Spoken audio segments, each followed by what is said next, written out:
5 তারিখ বাংলাদেশ স্বাধীন হয়েছে। সেই স্বাধীনতার পেছনে কিছু সুনির্দিষ্ট কারণ ছিল। জাতি একটা জায়গায় একমত হয়েছিলেন যে কয়েকটা ঘটনা এই জায়গাগুলো ঠিক করতে হবে। সেটার মধ্যে সবচেয়ে বড় হচ্ছে ভারতকে এই দেশ থেকে বিতাড়িত করতে হবে। শেখ মুজিব আওয়ামী লীগ এইটার নামে এই দেশে আর রাজনীতি করা যাবে না। যেই কারণেই 5 তারিখের পরপরই জনগণ যেখানে শেখ মুজিবের ছবি পেয়েছে, আওয়ামী লীগের ছবি পেয়েছে, পোস্টার পেয়েছে, সেগুলো সব ধ্বংস করেছে। তারপরে ঘটনা প্রভাব আপনারা সবাই জানেন। সবার আগে শুরু করেছেন বিএনপির মহাসচিব মির্জা ফখরুল ইসলাম আলমগীর। তিনি বললেন তার হৃদয়ে রক্তক্ষরণ হয়েছে শেখ মুজিবের এই ছবি দেখা নিয়ে। তারপর আমার একসময় খুব প্রিয় একজন আপা ছিলেন রুমিন ফারহানা। এই প্রিয় আপা তিনি বললেন যে ছাত্রলীগকে নিষিদ্ধ করার এই সরকারকে। এরপরে এসে 2 দিন আগে রুহুল কবির রিজভী বলে ফেললেন শেখ মুজিবের এই ছবি এখান থেকে সরানো হোক, এটা আমরা চাই না। এগুলোর পেছনে কি কারণ সেটা বাংলাদেশের মানুষ পরে জানবে বা পরে জানানো হবে। কিন্তু একটা জিনিস মাথায় রাখতে হবে, বিএনপির ডাকে কিন্তু এই দেশের মানুষ রাস্তায় নামে নাই। আসলে এটা মনে রেখে তারপরে কথাবার্তা বলতে হবে। এবং আমরা কিন্তু বিএনপির পয়সায় জীবনের ঝুঁকি নিয়ে পরিবারকে বিপদে ফেলে বিদেশে বসে কথা বলি নাই। দুঃসময়ে যেহেতু বিএনপির সাপোর্ট নেই নাই, সুসময়ে বিএনপির সাহায্য নিয়ে, বিএনপির কাছ থেকে টাকা পয়সা নিয়ে বিএনপির পক্ষেই কথা বলতে হবে। এটা আমাকে দিয়ে অন্তত সম্ভব না ইনশাআল্লাহ। আল্লাহ যদি মস্তিষ্কটা যদি ঠিক রাখেন, ওইটা আল্লাহর রহমতে কোনোদিন করবো না। এই মগজ বিক্রি করে খাবো না। যেটা মনে করি, যেটা চিন্তা করি, ওইটা মৃত্যুর আগ পর্যন্ত ওই জায়গাতেই থাকবো। বাংলাদেশের মানুষ শেষ দিন পর্যন্ত দেখবে ইলিয়াস হোসেন যেখানে ছিল সেইখানেই থাকবেন। অতএব আপনারা যদি মনে করেন ভারতের পক্ষে থাকবেন, আওয়ামী লীগের পক্ষে থেকে তারপরে আপনারা রাজনীতি করবেন, 2001 থেকে 5 পর্যন্ত আসলে এত বিশাল ভালো কিছু করেন নাই। সরি, আমার একদম এইভাবে বলতে ইচ্ছা করে না, কিন্তু বলে ফেললাম। এত ভালো কিছু করেন নাই যে আপনাদের জন্য বাংলাদেশের মানুষ রাস্তায় নামে। এই যে আপনার দলে এত কোটি কোটি বিএনপি করা মানুষ জীবনের ঝুঁকি নিয়ে এই আন্দোলন করেছে, এই আন্দোলনের ভেতরে জীবন দিয়েছে, অর্ধেকই তো হবে বিএনপির লোকজন, তাই না? জীবন দিয়েছে, তাই না? আপনাদের এই ভারত প্রীতি আর আওয়ামী প্রীতির জন্য জীবন দেয় নাই।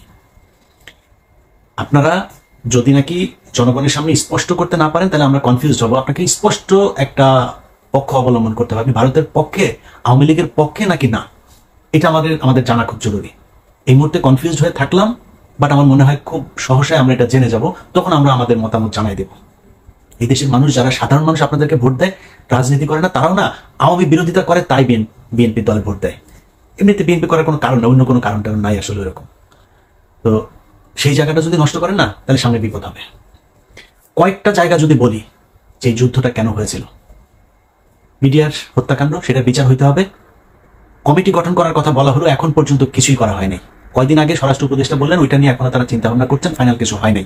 এই জন্য আপনাদেরকে ক্ষমতায় বসায়নি। পরের দিন উচিত ছিল বাংলাদেশে কোথায় কোথায় রয়্যাল এজেন্ট আছে সব কটার এই দেশ থেকে বের করা হয় নাই।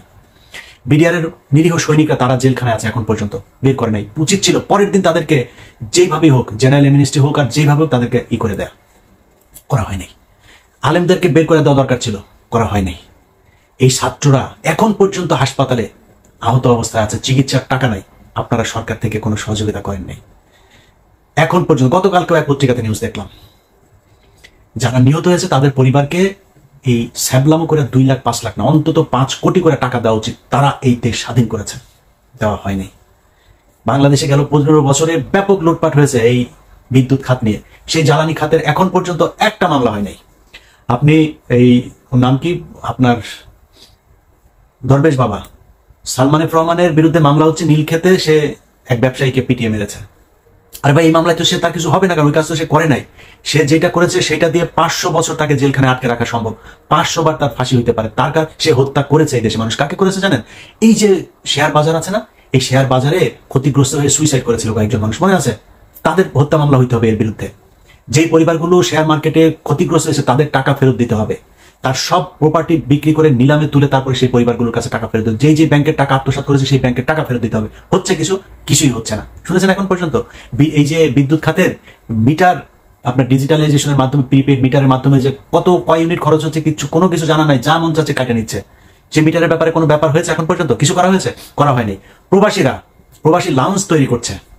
আরে ভাই, পাশার চামড়া লাল হয়ে যায় বাইরে কাজ করতে করতে। 10 বছর 15 বছর গোলাপান থুয়া মধ্যপ্রাচ্যে মানুষ বিদেশ খাটে, তার 5 মিনিট এয়ারপোর্টে যায় না, তার বসতে ইচ্ছা করে না। কখন সে পরিবারের কাছে যাবে তার ওই চিন্তা। আপনি এই বালের ভিআইপি লাউঞ্জ টাউন্স, প্রবাসী লাউঞ্জ টাউন্স করে তো লাভ নাই। তাদের জন্য দরকার ছিল 5 লাখ টাকা লাগে সৌদিতে যাইতে, ইন্ডিয়া থেকে যেতে লাগে 70,000, আমার দেশ থেকে কেন 70,000 টাকা একজন মানুষ সৌদিতে যেতে পারবে না? এইটা তার দরকার। একজন মানুষ বিদেশ যেতে চায়, তার পাসপোর্ট করতে কি কি সমস্যা হয় সেই সমস্যার সমাধান করেন। তার বিদেশ যেতে লোন দরকার, যেটা শ্রীলঙ্কা, নেপাল এইসব দেশগুলো করে, তার লোনের ব্যবস্থা করেন, বিদেশ পাঠানোর ব্যবস্থা করেন, মানুষ কাজ করে আপনাকে টাকা দিবে। এই প্রবাসীদের ব্যাপক অবদান আছে, সেই মানুষগুলির পাশে আপনারা এখন পর্যন্ত দাঁড়াইতে পারেন নাই। অতএব মানে বটম লাইন হচ্ছে এই সরকার একটা ব্যর্থ সরকার, কিচ্ছু করতে পারেন নাই। সবশেষ যেই কাজটা করেছেন মোস্তফা সরোয়ার ফারুকের এখানে নিয়ে এসে, যেই মানুষরা এই দেশে জীবন দিয়েছে, যে আলেমরা রাস্তায় নেমে এসেছিল 5 তারিখে, সেই আলেমদের মধ্যে থেকে 5 জনকে আপনারা ধরে নিয়ে গেছেন এটার প্রতিবাদ করায়। মোস্তফা সরোয়ার ফারুকের সংস্কৃতি মন্ত্রণালয় এখন এত কিছু করার এত প্রয়োজন পড়ে নাই। এখন পর্যন্ত মানুষ খাবারের টাকা নাই, মানুষের জিনিসপত্রের দাম হু হু করে বাড়ছে, সিন্ডিকেট ভাঙতে পারেন নাই, সব জায়গায় আওয়ামী লীগের লোককে আইনে এখন আপনি বাণিজ্য উপদেষ্টা বানাচ্ছেন। এই জন্য তারা জীবন দিয়েছিল, এই জন্য তাদের কোনো জায়গার মধ্যে আপনি ব্যবস্থা নিচ্ছেন না, আওয়ামী লীগের লোকজনকে এনে তারপরে বসাচ্ছেন, মুজিব প্রেমীকে এনে তারপরে আপনি উপদেষ্টা বানাচ্ছেন। এই জন্য বাংলাদেশের মানুষ আপনাদের কি করেছিল? 2 জন মানুষ আছে, একজন নাহিদ, একজন আসিফ, এই 2 জনকে উপদেষ্টা বানানো হয়েছে। আরেকজন মাহফুজ আলম ছিল প্রধান উপদেষ্টার বিশেষ সহকারী, তাকে এনে উপদেষ্টা বানানো হয়েছে। আপনার মনে হয় এটা তার জন্য প্রমোশন? তাকে ওইখান থেকে সরিয়ে দেওয়া হয়েছে যাতে এই আসিফ নজরুল গং, যারা প্রথম আলোর গং, তারা এই ডক্টর মোহাম্মদ ইউনূসের কান ভারী করতে পারে। কারণ ইউনূস তো যেটা সত্য কথা, সে তো বাংলাদেশে কোনো কিছু চিনে না, বাংলাদেশের মানুষকে সে ঠিক মতো চিনেও না, সারা জীবন ছিল বাইরে বাইরে। সো তাকে কেন রাখা হয়েছে? যেহেতু উনি সবার কাছে সমাদৃত, আন্তর্জাতিকভাবে আমাদের এখন টাকার ক্রাইসিস আছে, রিজার্ভ ক্রাইসিস আছে, তাকে দিয়ে আমরা বিদেশের সাথে লবিং গুলো করতে পারি, এই জন্য তাকে বসাতে সবাই মেনেও নিয়েছে। কিন্তু তাকে দিয়ে এখন যে এই যে প্রথম আলো সহ বিভিন্ন জায়গার এই যে যারা প্রোডাক্ট, এই প্রোডাক্টগুলোকে বসানো হচ্ছে। আপনি দেখেন ডেইলি স্টারের এই যে সাবেক ডেইলি স্টারের প্রোডাক্ট আকবর হোসেন বিবিসির, তাকে বানানো হয়েছে লন্ডনের প্রেস মিনিস্টার। ওয়াশিংটনে বানানো হয়েছে গোলাম মুর্তুজা। এই গোলাম মুর্তুজার কথা ভুলে গিয়েছি আমরা। 2018 সালের নির্বাচন পর্যন্ত সে যেইভাবে ন্যাকেড ভাবে ন্যাংটা হয়ে তারপরে আওয়ামী লীগের পক্ষপাতিত্ব করেছিল, 18 নির্বাচনের পরে সে চুপ, তাকে সুশীল বানায় এনে বসানো হইলো কোথায়? ডেইলি স্টারে। সে আওয়ামী লীগের বিরুদ্ধে কথা বলে, এগুলো আমরা বুঝি না?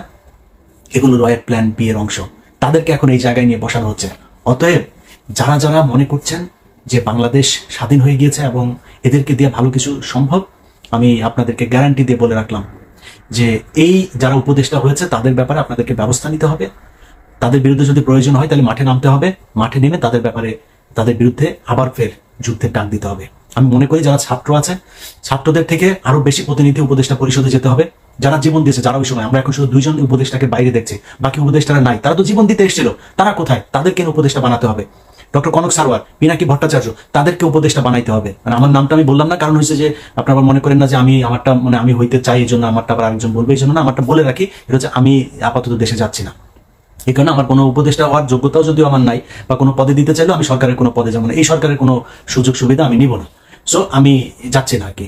যেখানে আমার মনে হয় এই মুহূর্তে একজন মানুষ আছে, আসিফ মাহতাব থেকে শুরু করে এই ডক্টর কনক সারওয়ার, পিনাকি ভট্টাচার্য সহ যারা ওই সংগ্রামে সরাসরি সরকারের বিরোধিতা করেছে, যারা জীবন বাজি রেখেছে, নিজেকে বিপদে ফেলেছে, তাদেরকে উপদেষ্টা পরিষদ আনতে হবে। আর এই বুড়া খাটাসের বাচ্চাগুলো যেগুলো আছে এখন উপদেষ্টা, এদের মধ্যে কেউ কেউ যদি জ্ঞানী থাকে বা আমলা টামলা তো কিছু লাগবে, ওদেরকে পরামর্শক হিসাবে রাখা যাইতে পারে। এর বাইরে জায়গা ছেড়ে দিতে হবে যুবকদের সামনে, কারণ এই যুবকরা তারা এই দেশ স্বাধীন করেছে। আপনার যদি কোনো কিছু পরামর্শ দেওয়ার থাকা, আপনি অ্যাডভাইজার হিসেবে থাকেন, ওই উপদেষ্টার অ্যাডভাইজার, আপনি সরাসরি উপদেষ্টা হইতে পারেন। কারণ এই বুড়ার বাচ্চাগুলো একটা আজ পর্যন্ত কোনোদিন এই 15 বছরের শাসন আমলে একটা হাঁচি দেয়নি। একমাত্র ডক্টর মোহাম্মদ ইউনূস, তার বিরুদ্ধে তাও শেখ হাসিনা মামলা করেছিল, তাই তার সাথে ব্যক্তিগত বিরোধ ছিল, এছাড়াও শেখ হাসিনার সাথে তার কোনো সমস্যা ছিল না। বাকিগুলো যেগুলো আছে তাদের সাথে কোনো সমস্যা ছিল না, বরং বেশিরভাগই এই শেখ হাসিনার কথা শুনে তারপরে তারা কাজ করেছে। অতএব তারা উপদেষ্টা হবে কিসের জন্য? উপদেষ্টা যারা জীবন দিতে চেয়েছে তারা হবে, যারা স্বাধীন করেছে তারা হবে। অতএব একদম আমাদের বক্তব্য স্পষ্ট, এই জায়গা যতক্ষণ পর্যন্ত ঠিক না করা হবে ততক্ষণ পর্যন্ত যুদ্ধ চলতে থাকবে। এবং গত এই 2-3 দিনের যে অবস্থা, তাতে প্রকাশ্যে বলে রাখলাম আমরা এখন থেকে আবারও বিপ্লবী। এই সরকারের কোনো কাজে কোনো ধরনের সহযোগিতা আমরা করতে চাই না, আমরা সবকিছুতে তাদের বিরোধিতা করতে চাই, যতক্ষণ পর্যন্ত না এই উপদেষ্টা ফারুকি, বশির সহ যারা আওয়ামী লেসপেন্সার যারা আছে তাদেরকে বাদ দিতে হবে, এবং ছাত্রদেরকে ডক্টর কনক সারওয়ার, পিনাকি সহ ছাত্রদের থেকে কয়েকজন প্রতিনিধিকে সেখানে নিতে হবে, এবং মাহফুজ আলমকে আবার ফের প্রধানমন্ত্রী বিশেষ সহকারী হিসেবে নিতে হবে, এবং নাহিদ এবং আসিফ তাদেরকে আরো ক্ষমতা দিতে হবে, তারা যেন সংখ্যা লঘু হয়ে না থাকে। আসিফকে আমরা দেখেছি একমাত্র সবচাইতে বেশি তিনি ভোকাল ছিলেন এই শেখ মুজিবের ছবি টবি এগুলো সরানোর ব্যাপারে, তাকে কর্নার করে রাখা হয়েছে। তাকে আরো ক্ষমতা, যেই সব ইয়েগুলো তো আছে, সেটা হতে পারে স্বরাষ্ট্র, হতে পারে অন্য এই ধরনের প্রভাবশালী কোনো একটা ইয়েতে তাকে দিতে হবে। আগেই বলেছি যে এদেরকে দিয়ে যদি মনে করে এদের হয়তো অভিজ্ঞতা নাই, অভিজ্ঞতার জন্য পাশে তাদের ইয়ে থাকুক, কিন্তু মূল পদে তাদেরকেই থাকতে হবে, এটা আমাদের বক্তব্য। এবং আমি হাসনাত এবং ঝার্জিস তারা যে আন্দোলনে ডাক দিয়েছে আবারও সেই আন্দোলনের সাথে একাত্মতা ঘোষণা করছি এবং বাংলাদেশের মানুষের কাছে আমাদের অনুরোধ থাকবে তারা যখন যেটার ব্যাপারে আপনাদেরকে বলবে আপনারা বাংলাদেশের জনগণ তাদের পাশে থাকবেন, কারণ আপনাদের সরকার এটা না। এরা আবারও ভারতের সেই কুচক্রী মহলকে এই উপদেষ্টা মণ্ডলীতে ঢুকিয়ে তারপরে আপনি ফারুকের অবস্থাটা শুধু দেখেন।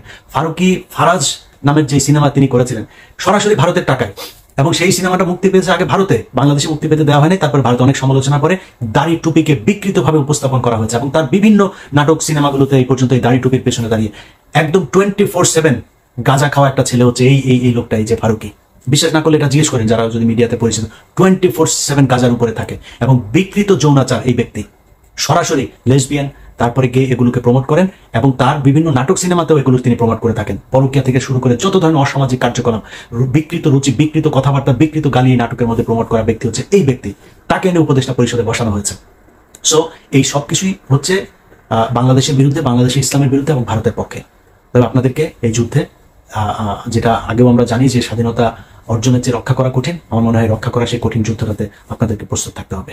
আল্লাহ হাফেজ।